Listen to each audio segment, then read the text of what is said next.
नमस्कार मित्रांनो, मी शिवमोड कुत्ते. राज्यामध्ये आता सर्वांना घरे मिळणार आहेत. आतापर्यंत घरकुलापासून वंचित होते अशा प्रत्येकाचे स्वप्न पूर्ण होणार आहे आणि ज्यांना घरकुलासाठी जागा नसेल यांना अनुदानसुद्धा दिले जाणार आहे. त्या अनुषंगाने शासन निर्णय आलेला आहे. तर काय काय या शासन निर्णयामध्ये सांगितले आहे ते पाहूया.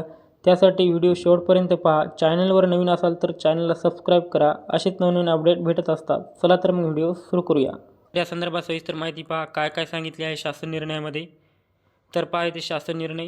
सर्वांसाठी घरे या शासनाच्या धोरणांतर्गत अभियान कालावधीत विविध उपक्रम राबवून केंद्र पुरस्कृत प्रधानमंत्री आवास योजना असेल, प्रधानमंत्री जनजाती आदिवासी न्याय महाअभियान व राज्य पुरस्कृत रमाई आवास योजना असेल, शबरी आवास योजना असेल, पारधी आवास योजना असेल, आदिम आवास योजना असेल, अटल बांधकाम कामगार आवास योजना असेल, यशवंतराव चव्हाण मुक्त वसाहत योजना असेल, पुण्यश्लोक अहिल्यादेवी होळकर घरकुल योजना असेल, मोदी आवास घरकुल योजना असेल, या सर्व ग्रामीण गृहनिर्माण योजनाची प्रभावी अंमलबजावणी करण्याच्या कामास गतिमान करणे व गुणवत्ता वाढीसाठी महाराष्ट्र राज्यात दिनांक 1 जानेवारी 2025 ते 10 एप्रिल 2025 या 100 दिवसाच्या कालावधीत महाआवास अभियान 2024-25 राबवण्यास मान्यता देण्यात येत आहे.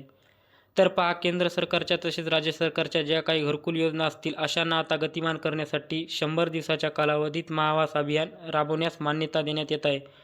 तर या संदर्भात काही उद्देश आणि उपक्रम राबवण्यात येणार आहेत. तर कोणकोणते ते उपक्रम राबवण्यात येणार आहेत तर ते पहा. महाआवास अभियान 2024-25 कालावधीत राबवायचे उपक्रम. तर पहिला उपक्रम आहे भूमिहीन लाभार्थ्यांना जागा उपलब्ध करून देणे. सर्व ग्रामीण गृहनिर्माण योजनांतर्गत गरजू पात्र परंतु घरकुल बांधकामासाठी जागा उपलब्ध नसलेल्या लाभार्थ्यांना जागा उपलब्ध करून देण्यासाठी पंडित दीनदयाळ उपाध्याय घरकुल जागा खरेदी अर्थसहाय्य योजना, शासकीय जागा विनामूल्य उपलब्ध करण्याची योजना, ग्रामीण भागातील अतिक्रमणे नियमानुकूल करण्याची योजना व इतर मार्ग उदाहरणार्थ बक्षीसपत्र असो, संमतीपत्र असो, भाडेपट्टा इत्यादी प्रभावीपणे राबवून उर्वरित सर्व भूमिहीन लाभार्थ्यांना जागा उपलब्ध करून देणे. तर जे काही लाभार्थी ज्यांना घरकुल मिळाले असून त्यांना घरकुलासाठी इथे जागा नसेल अशांना पंडित दीनदयाळ उपाध्याय घरकुल जागा खरेदी अर्थसहाय्य दिले जाते या उपक्रमादरम्यान. तर इथे दुसरा उपक्रम आहे घरकुलांना उद्दिष्टाप्रमाणे मंजुरी देणे. केंद्र पुरस्कृत प्रधानमंत्री आवास योजना ग्रामीण, प्रधानमंत्री जनजाती आदिवासी न्याय महाअभियान व राज्य पुरस्कृत या सर्व ग्रामीण गृहनिर्माण योजनांतर्गत जिल्ह्यांना वितरित करण्यात आलेल्या घरकुल उद्दिष्टानुसार 100% मंजुरी देणे आणि लाभार्थ्यांच्या सक्रिय सहभागासाठी लाभार्थी मेळाव्याचे आयोजन करून लाभार्थ्यांना घरकुल मंजुरीपत्र त्वरित वितरित करणे, घरकुल बांधकामाबाबत तांत्रिक मार्गदर्शन करणे व भूमिपूजन कार्यक्रम आयोजित करून घरकुलाचे बांधकाम सुरू करणे. तर जे काही लाभार्थ्यांना आतापर्यंत घरकुलाचा लाभ मिळाला नाही अशांचे घरकुले मंजूर करून त्यांना घरकुलाचे बांधकाम सुरू करणे या उपक्रमादरम्यान करण्यात येणार आहे. तर इथे पहा, तिसरा उपक्रम आहे मंजूर घरकुलांना हप्ते वेळेत वितरित करणे.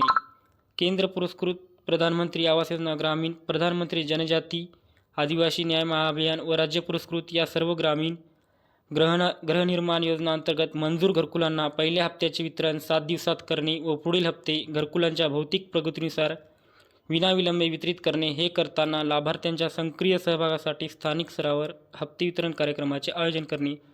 जे काही मंजूर घरकुले असतील अशांना पहिले हप्त्याचे वितरण 7 दिवसात करणे आणि पुढील जे हप्ते असतील अशांचे हप्ते वितरण कार्यक्रम आयोजित करणे. तर या उपक्रमादरम्यान हे करण्यात येणार आहे. तर इथे चौथा उपक्रम आहे मंजूर घरकुले भौतिकदृष्ट्या पूर्ण करणे. केंद्र पुरस्कृत प्रधानमंत्री आवास योजना ग्रामीण, प्रधानमंत्री जनजाती आदिवासी न्याय महाअभियान व राज्य पुरस्कृत या सर्व ग्रामीण गृहनिर्माण योजनांतर्गत मंजूर घरकुलाचे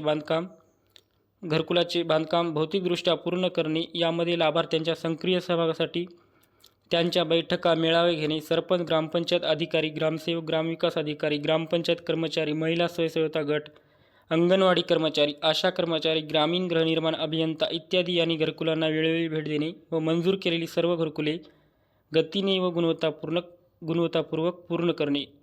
जे काही मंजूर घरकुले असतील अशांना इथे वेळोवेळी भेट देण्यासाठी हा कर्मचारी गट पाहणीसुद्धा करण्यात येणार आहे या उपक्रमादरम्यान. तर इथे पाचवा उपक्रम आहे प्रलंबित घरकुले पूर्ण करणे. प्रधानमंत्री आवास योजना ग्रामीण अंतर्गत घरकुलांना पहिला हप्ता प्रदान केल्यापासून 12 महिन्यापेक्षा जास्त कालावधी झालेली मात्र अद्यापर्यंत अपूर्ण असलेली प्रलंबित घरकुले प्राधान्याने पूर्ण करणे. यासाठी प्रलंबित घरकुलाच्या यादीनुसार घरकुले प्रलंबित राहण्यामागची कारणे शोधून त्या कारणाचे विश्लेषण व उपाययोजना करून सदर घरकुले पूर्ण करणे। तर पहा, ज्यांचे घरकुल मंजूर झाले असून आतापर्यंत त्याचे घरकुल अपूर्ण आहे, तर का अपूर्ण आहे, यांना हप्ते वेळेत वितरित झाले नाही का, तर याची पाहणी करणे। तर या उपक्रमादरम्यान हे करण्यात येणार आहे। तर पहा, यामागची काही कारणे इथे दिलेली आहेत। ग्रामीण गवंडी प्रशिक्षण पूर्ण करणे, बहुमजली इमारती हाऊस कॉलनी व हाऊस परमनंटची उभारणी करणे, डेमो हाऊसची प्रभावी वापर करणे। तर अशा प्रकारची काही कारणे दिलेली आहेत। तर हा संपूर्ण GR तुम्हाला आपल्या डिस्क्रिप्शन बॉक्समध्ये भेटून जाईल, तर तो तुम्ही पाहू शकता। तर अशा प्रकारची माहिती होती मित्रांनो। माहिती आवडल्यास नक्की चॅनलला सबस्क्राईब करा। धन्यवाद।